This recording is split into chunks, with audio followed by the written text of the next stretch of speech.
This is Town Square Sunday on demand. And now, 1420 WBSM's Jim Phillips. 2 big months are coming up at the Dartmouth Cultural Center on Elm Street. Here to give us a rundown is Pauline Santos, who's the president of the Cultural Center, and the vice president and one of the founders, Enid Silva. Enid is a former member of the Dartmouth Select Board and now is working with the Dartmouth Cultural Center. Good to see you both. Thank you for coming in. Thank you for inviting us. Thank you. Before we get to the schedule of events, I wanted to speak a little bit about the $160,000 grant you received from the Massachusetts Cultural Council.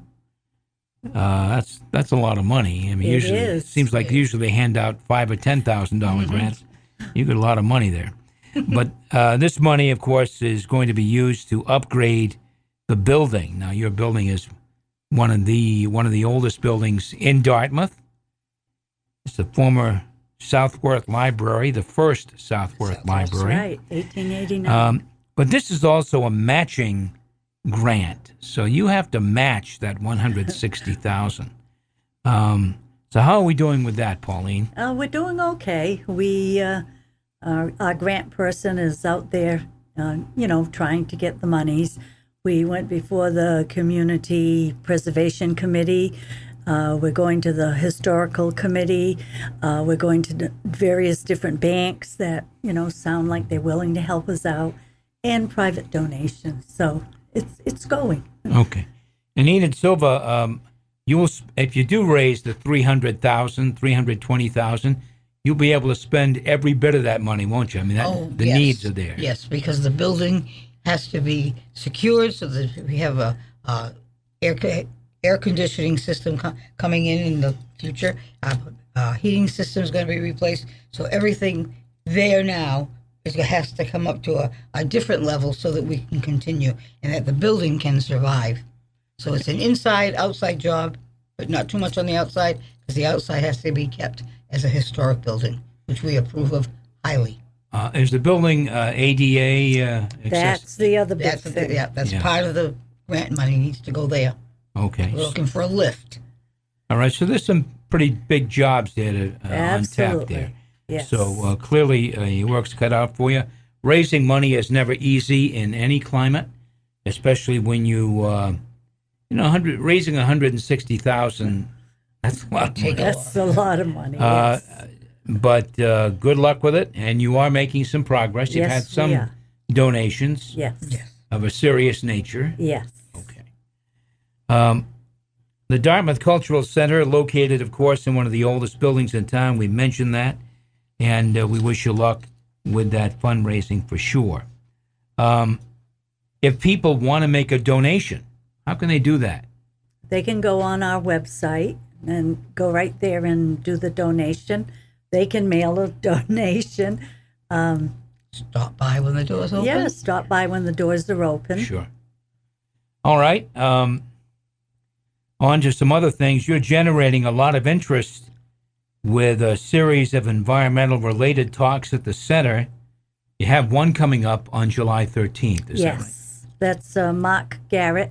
He's the environmental coordinator for the town of Dartmouth. He did do a talk last year, and he's coming back to talk again. He's talking. He has a little different way of talking about climate. It's called the Ongoing Discussion, Sea Level Rise and Coastal Resiliency. So it's quite interesting. Okay, and I saw one that was sold out. One of these environment-related talks. Got another one on the 27th? Yes, we have another one on the 27th, and that's the Dartmouth Natural Resource Trust, DNRT. Mm-hmm. And we have two speakers, Leah McFarland, who is the land steward, and Linda Van der Veer, who is the land manager. So they'll be talking about the adaptation on DNRT's Ocean View Farm and how they're helping with that. These environmental talks seem to be pretty popular. They are. They're it seems important. to me you you should probably schedule more of them that are important, I think, in Dartmouth. Dartmouth is a pretty environmentally involved community, I would say. Exactly. Yeah. So that's great. What else is coming up? I know you've got an exhibit we want to talk about, but is there anything else you're working on? Well, we're July? working on our late summer and fall schedules, trying to get some more classes up. We have a local art teacher wants to do a week's children program, so that's in the works. And we have weaving with Lisa Elliott. She keeps coming back and she keeps getting students. We have abstract acrylics is running right now. And anything else, Enid? Not that's on the top of my mind. But you never know at the Cultural Center. We do have someone who's interested in teaching ukulele and songwriting, so that will be coming up. They'll all be on the website. Okay, let's give the website for sure, because that's where you post all your information. Yes. What is that? What? I know. DartmouthCulturalCenter.org. Thank you. Thank you very much, Jim, for your kind Because I help. visited that yesterday. You're listening to Town Square Sunday. I'm Jim Phillips. My guest is Pauline Santos, the president of the Dartmouth Cultural Center, and also Enid Silva, who's the vice president and one of the founders of the Dartmouth Cultural Center on Elm Street in Dartmouth. Pauline drops by every couple of months with a guest to update us on programs at the Cultural Center. Your big exhibit for July is the National Association of Women Artists, which begins on July 14th at the center. A reception will be held on the 15th. Enid, what can you tell us about that? Well, we'll welcome one and all to come in on that evening and celebrate the exhibit. There'll be some munchies, as well as some interesting people and interesting things on exhibit, and our conversation will be forthcoming. All right. Pauline, how do we make contact with this group? And Jill Law, who is our gallery director, and she's also an artist. She's the one that found them, and they're a national organization, but this group is from Massachusetts, and they're already starting to drop off their paintings. We had somebody from the Berkshires come by yesterday, so it's going up, and it's going to be wonderful. It is. Again, we want to give the hours because they're a little bit different at the Cultural Center. Tell us when you're open. Yeah. We're open on Thursday, Friday, and Saturday from 11 to 3, or we can always make an appointment if somebody, wants to come otherwise. The reception for this exhibit is on Saturday evening from 5 to 7. Is that the 15th? That's the 15th. Okay. So, you've seen some of this work then, since they've already Yes, dropped it's by starting some to come paintings? in. Yes. What do you think? Well, I think it's a variety, because it's not just one kind of painting, not like abstract. And this is a combination of many styles. All right. Enid, have you seen any of this work? I saw some yesterday when we had our meeting, and I'm sure there'll be more there this weekend. People are getting anxious to get their things to us so that we can set them up. Sure. And that will run till when, Pauline? August 26th. Okay, so you've got a Long good month and plus Yes. of where that's going to be up. And then we have a couple of weeks to get ready for the wet paint. Well, I was going to get to that. That was my next. That was my next question here in terms of the event.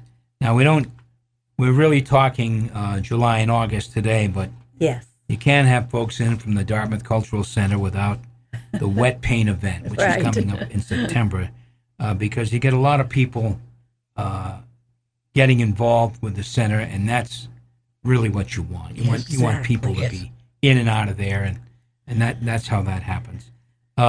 Do people have to register, Enid, for the wet paint event? Yes, they do. We have to know who's coming and when, where they're coming from, and once we know that, we set up a schedule. They come by in the morning to get their directions. Sure. They can go anywhere around the harbor or wherever they want to paint. Yeah. And the beauty of that is other people see them out there and wonder what is going on. And we love to make people curious. And when the artist says, well, it's a wet paint event, you can see my work later at the Yes. Cultural Center and Yep. And a lot of other people. And well, you know it, you've got a nice crowd there. We hope so, yes. All right. And if the weather holds out, it'll be even better. Because wet paint doesn't mean painting in the rain. No, we don't need rain on wet paint, that's for sure. So give us the dates again for that wet paint weekend. Wet paint is September 23rd, and if it's raining, September 24th. Okay. And we already have 20 artists that have signed up. So, you know, we started early and people are signing up. And the good part of this is they register, and when the art is up, the proceeds, if they sell their paintings, goes to the artists. So we're promoting artists in the area. So local artists who, let's face it, they do this for the love of art. They love to make art, and probably know they're not going to get rich. But if somebody buys their painting, that's a reward as well. They're not going to take it on the circuit, most likely, but they make a few bucks out, in your hometown. That's fine, or in the general area. That's really good. Have you ever had? What's the biggest number of artists you've had in this event? I believe last year we had around 40. Okay. So we hope to go more than that this year. All right. And now I know your first year you did an event right in the village, right in Paydneram Village. Is that? I thought there was an event in Paydneram Village. Yes, really? Yes, there was one on the dock. They brought everything back to the dock. And then we had our end of the wet paint event there. Now we do it in our building, and it's easier on us. Sure. And it's just as popular as it was outside because they've been outside in the weather all day long painting. I think they feel better coming into a building and you sit down and relax and see what happens to their painting. And that's the fun of it. Yes. And you're looking for artists. That's the wet paint situation. I know you're looking for artists who can do online or personal presentations, right? Or in-person presentations. Yes.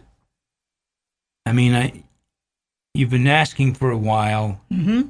I'm sure the response, they're not running through the doors, but if you can get one or two, that just boosts your programming. Yes. Before COVID, we didn't really have to beg. People were willing to come. We pay the artist for doing the class. Yeah. We advertise to get people. We ask them to bring people if they can to us. And we can fill our classes.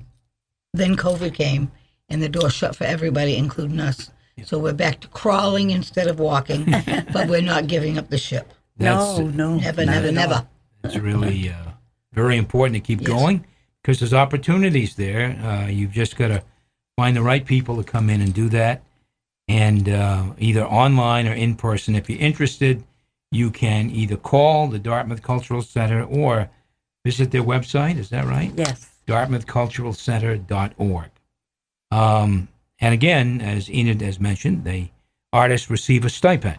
Get paid for their work. So that's great. Anything else that we're missing, Pauline? Let's see. I don't think so.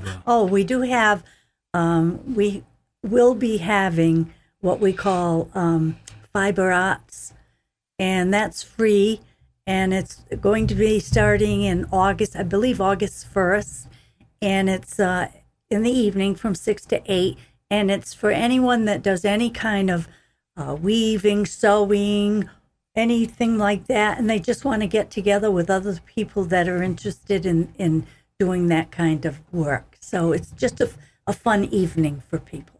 And again, some of these classes, there's a cost to it. Fiber art is free. It's free.